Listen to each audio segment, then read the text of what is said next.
we can help you fill the void. Welcome to WatchMojo, and today we're counting down our picks for the top 10 sports documentaries to watch while live games are canceled.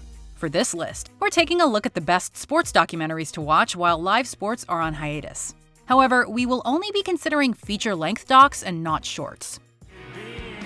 If you like what you're hearing, be sure to check out the full song at the link below.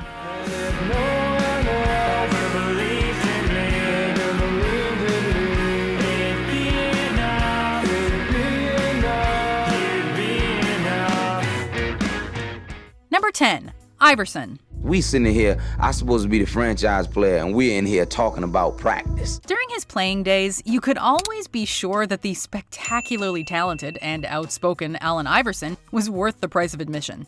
And this doc about his life does the baller justice. Some people get scared of who you are, man. When you got the effect on a whole generation, then all they want to do is dig up some dirt on. Iverson explores the life and legacy of one of the NBA's most iconic players, tracing his rise from the crime and drug-ridden projects of his youth to being selected first overall in the 1996 NBA draft to leading the Philadelphia 76ers to the 2001 NBA Finals. We never would have had a chance had it not been for Allen. Nobody had a better year than that kid that year. If you thought Allen Iverson's crossovers were entertaining, wait until you get a load of this thrilling documentary. Number 9. Stop at Nothing, the Lance Armstrong story. I had this sense of a guy who just wouldn't be beaten, who, through the force of his will and his personality, became almost somebody different. In the wake of his cheating scandal, there was no shortage of documentarians looking to pull back the veil of Lance Armstrong's deception. And everybody is celebrating the cancer survivors' incredible win at the most grueling sporting event in the world. What wasn't there to celebrate? It was a fraud. Few were as successful as BAFTA winner Alex Holmes with his documentary Stop at Nothing, the Lance Armstrong story. This film dives headfirst into the web of lies spun by the cyclist, unraveling the mysteries that surrounded the former Tour de France winner's infamous fall from grace. Did you ever take banned substances or blood dope? Yes. Stripped of the pomp and circumstance that typically surround these sort of docs, Stop at Nothing is a raw look into the life of a man who duped and doped his way to the top of the sports world. Number 8. Senna. Few people really do know myself. They just don't understand. If you're a fan of sports documentaries that eschew traditional voiceover commentary and modern-day interviews in favor of archival and home video footage, then Senna is for you. I was blamed for everything, and I was penalized for everything. I was treated like a criminal. And this is totally unacceptable. The film tells the story of legendary Formula One race car driver Ayrton Senna, who tragically perished after crashing his car during the 1994 San Marino Grand Prix. Directed by Asif Kapadia, who has won multiple documentary film awards, Senna is a riveting look at one of F1's most decorated and beloved drivers, and the races and rivalries that defined his storied career. By being a racing driver means you are racing with other people. And if you no longer go for a gap that exists, you're no longer a racing driver. Number 7. Murderball. As you no doubt gleaned from its title, Murderball is not your typical sports documentary. Tell me about wheelchair rugby. It used to be called Murderball, but you can't really market Murderball to corporate sponsors. The Oscar-nominated film is about Paralympians competing in the sport of wheelchair rugby, specifically the members of both Team USA and Team Canada. Are we ready? USA! Canada! Go get 'em! Murderball delves into the personal lives of its subjects with great enthusiasm, pulling back the curtain on what it's really like to live with a disability. From the trials and tribulations of competing in a grueling and dangerous sport to what it's like looking for sex and love while disabled, Murderball is an honest account of an oft-overlooked part of the sports world. Number 6. The Class of '92. It was an achievement, but it's never enough to just win one trophy. Okay, next year, we're going to do it again. Rocking a 100% rating on Rotten Tomatoes and praised for its depiction of a group of young footballers on the rise, The Class of '92 is a Manchester United documentary you didn't know you needed.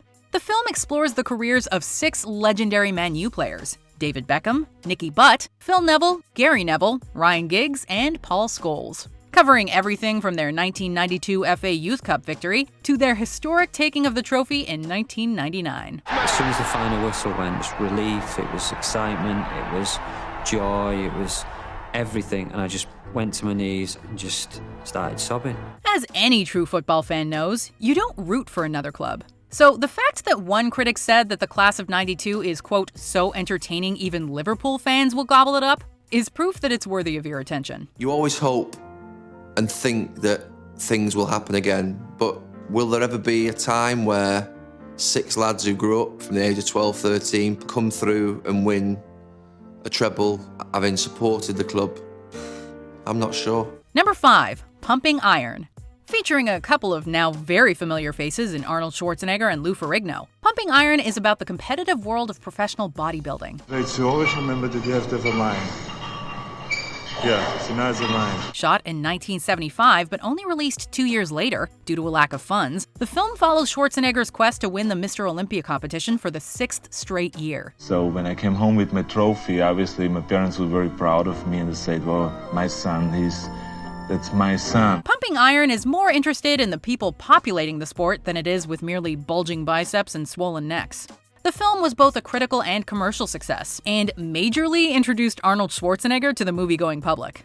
What better way to spend your sportsless days than by watching Arnie mug and flex for the camera? The one and only, the greatest, Arnold Schwarzenegger!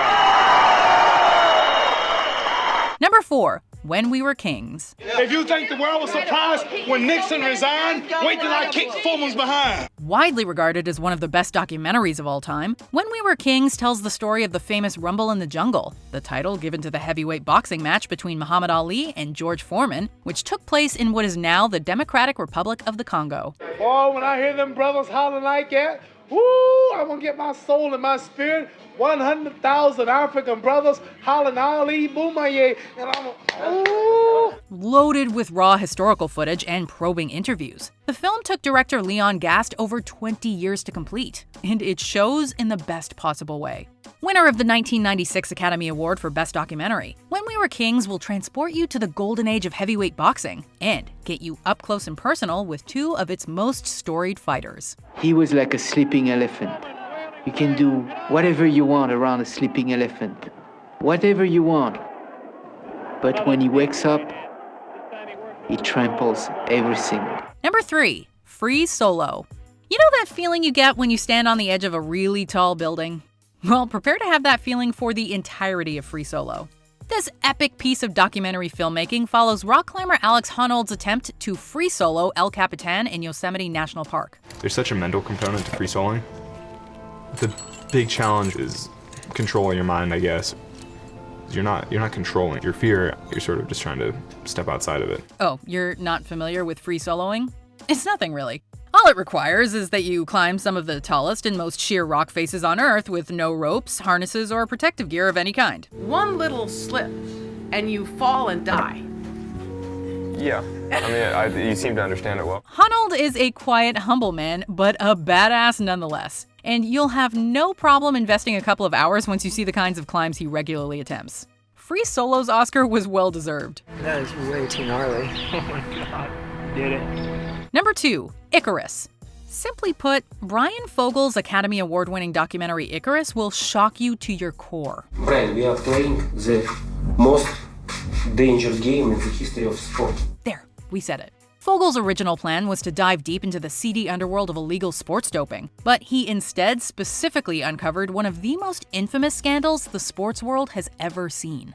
The scheme was the Russian government's state-sponsored doping, something they'd been covering up for years. Because, we are top-level cheaters, and to over-cheat us, you should be much such experience, but how it comes such experience? John Doyle of the Globe and Mail called the film, quote, essential viewing for anyone interested in athletics or competitive sports of any type. And we're hard-pressed to disagree. If Icarus proves anything, it's that a film's vision and what it ultimately becomes are sometimes 2 very different things. Does WADA have the ability to catch drug cheats today? No. I'm not sure about what's going on where you are, but another way I've found to fill the void left by the lack of live sports is some of our local TV networks and radio stations are actually playing reruns of important games, usually wins, from the last 15 or so years. And honestly, it's really fun to relive these moments and remember some players I forgot.